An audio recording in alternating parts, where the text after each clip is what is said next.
Կոռուպցիայի դեմ պայքարում առաջընթաց չի գրանցվել, հասարակական վստահությունը առանցքային պետական ինստիտուտների նկատմամբ շարունակում է ցածր մնալ, մտահոգիչ են իշխանության եկեղեցու գործերին կոպիտ միջամտության, լրագրողների թիրախավորման դեպքերը։ Transparency International հակակոռուպցիոն կենտրոնն է այսօր այս հայտարարությունը արել, ընդգծելով կոռուպցիայի ընկալման Հայաստանի համաթիվը 2023 եւ 2024 թվականներին անփոփոխ է մնացել 47 միավոր։ Մի կողմից կարելի ասել չի արվել որևէ բան, որ լինի առաջընթաց, մյուս կողմից էլ բարեբախտաբար հետընթաց չունենք։ Կենտրոնի փորձագետ Վարուժան Հոկտանյանը հիշեցնում է, Փաշինյանի իշխանության գալու առաջին տարիներին այդ համաթիվն աճում էր։ Ինչ պատահեց, արդյոք իշխանությունը այլևս շահագրգռված չէ կոռուպցիայի դեմ պայքարում, թե խնդիրը արդեն լուծված է համարում։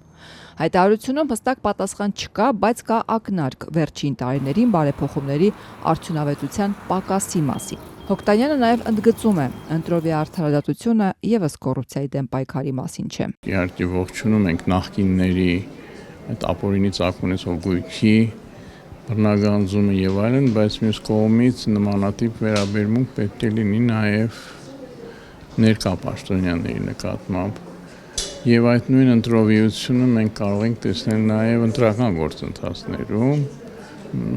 Առայժմ միայն մենք տեսել ենք տեղական ինքնակառավարման ընտրություններում, վարչական ռեսուրսի չարաշահում, լուրջ հետևանքներ դա կարող ունենալ, եթե խորհրդարանական ընտրություններին մյուս տարի նույն այդ երևույթը տեղ գտնի։ Դա նաև ոչ թափանցիկ ֆինանսավորումը կուսակցություն եւ մանավանդ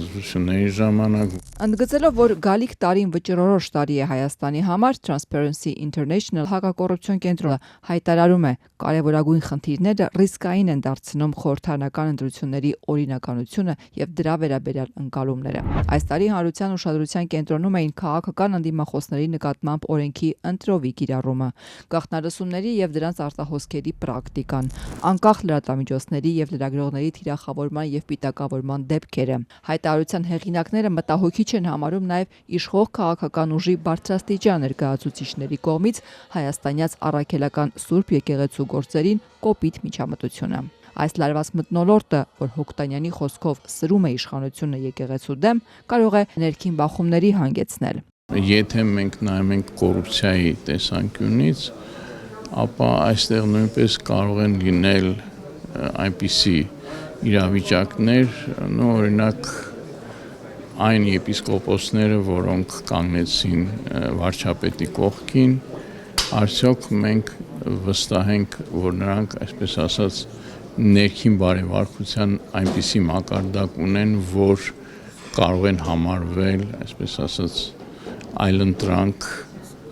ներկա հիերարխիային եկեղեցու, այս վերջո չի կարող լինել պայքար բացասական երևույթների դեմ բացասական մարդկանց միջոցով։ Ես պաշտոնապես ասում եմ, Հայաստանում 2018 թվականից համակարգային կոռուպցիա վերացել է եւ մինչեւ այսօր չկա։ Որովհետեւ եթե համակարգային կոռուպցիա լիներ, այդ ձեր իմացած բոլոր կոռուպցիոն դեպքերից ես իմ փայը պետքա ունենայի։ Ես չեմ կարա ձեզ հարցնեմ, ես ունեմ փայ թե չունեմ, որովհետեւ ես գիտեմ, ես ունեմ փայ թե չունեմ։ Եվ ես ձեզ ասում եմ, չկա, չի եղել ու չի լինելու համակարգային կոռուպցիա Հայաստանում։ Կոռուպցիայի դեմ պայքարի ոլորտում մեզ համար չկա նախորդ ներկա իշխանություն։ Այս խոսքերի հեղինակն էլ 7 տարի առաջ իշխանության եկած Փաշինյանն է։ Այդուհանդերձ կոռուպցիայի դեմ պայքարի միջազգային օրվա առիթով այսօր Transparency International հակակոռուպցիոն կենտրոնը փաստացի եզրահանգում է, իշխանությունները կոռուպցիայի դեմ պայքարում մեղմ ասած հաջողության չեն հասել։